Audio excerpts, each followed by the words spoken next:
آرزو برای مادری بختیار جان یک هرسک شود، یک هرسک مبارک شود مادر جان، مبارک شود عزم بختیار جان، مبارک شود، مبارک شود.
تشکر میگیم و یک بار دیگر به خاطر سرود مادر، به خاطر احترام استاد خیرالدین بازار یک قرصک میزنیم. بختیار جان دادری عزیز مهربان، اولین قدمی که در زمین گذاشتی این زمین تاب و توان نداد، آسمان و روحی بلندت بخشید و آفتاب بر سر تو نورهایش را میپاشید و انوی بادی فارمی که از نزد تو میگذشت با تمام آرزو و هوسها. انا همین مادری عزیز مهربانم و برادران بزرگم اکای رستم جان و اکای بختیار جان که این لحظه ها در توی خاندار شوی شما اشتراک ندارم، با آرزو و هوسها با تمام آرزوها دستی تو را بگرفتند و از پستی به بلندی گذاشتم. با آن خاطره که پس از امروز تو دستگیری انا همین مادری عزیز و مهربان و برادران بزرگ و مهربانت میشوی. مادری عزیز و مهربان، من از انا همین جگربندانتان بختاور و آزاده که امروز شما آزاده را به فرزندی قبول نموده ایستادید، از انا همین دو جگربندتان و شما مراجعت کرده گفتنیم که آیا مادر توی تاج سری من، پدر تو سایبانی در سری من، ده چون توشه راهند و آکی بود در زندگی بالا پری من. به خاطر خانوادی انا همین دو نوجوان یک سخنان گنگ از شما، یک دعای بزرگ از شما، بعدا بزم بازیمون دوام میدیم. مادر عزیز مرحمت، هر آن گفتنی در دل داره یک دو کلمه خواهش میکنم. خوش آمدین، خوشبخت شما فرزندان خوش پیش.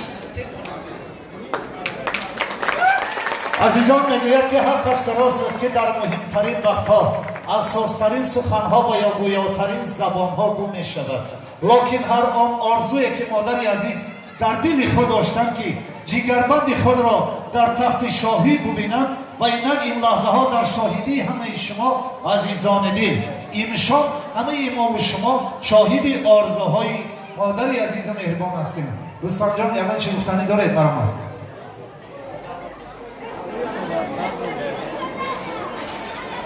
تقایی جان یک هفته ها از شما، چون که تقایی هم با جای پدر است. برام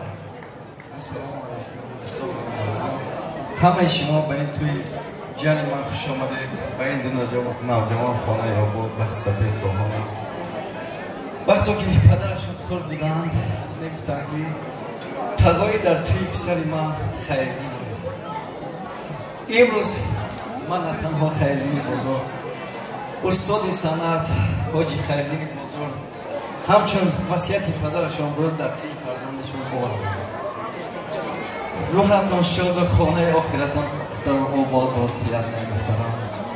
و در آخر گفتن امشب عروس و داماد بزمی وصال دارند، لب را بیمانده بر لب خمار دل برآرند. دو جفتی نو پر و بال، دو جفتی پر شراره، بر وصف خود رسیدند چون ماه چون ستاره. تبریک می نماییم در این شب دلافروز، آرمان ما همین است باشه هر دو فیروز. پیش من رفته باور کنم باور نشد که شویری گام میزنم یک قصه میزنی برای بهترین کانادا تازه مرا برنده شده. زنده باشید آقای ترسون. و بیاد عزیزان دل با آن خاطره که این لحظه ها در اینجا مادری عزیز ایستادگری دارم، برادری بزرگ تبایی مهربان دامادی نازنین از سنت الله جان خواهش میکنیم یک سرود دلنشین این لحظه تنها دامادی نازنین با مادری مهربان برادری عزیز و جگربندان برقص میخوانیم. تحت رقص داماد و مادری عزیز چنانه که از کودکی از دستش بگرفت تا به تخت شاهی بود. این لحظه ها باز یک بار دیگر ما و شما شاهدی این لحظه ها میشویم. مرحبا مادری عزیز برقص دعوت میکنه با جگربندی خود. مرحبا آن همه قسم میرسیم خورسانی میگیم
Yari khashnam dar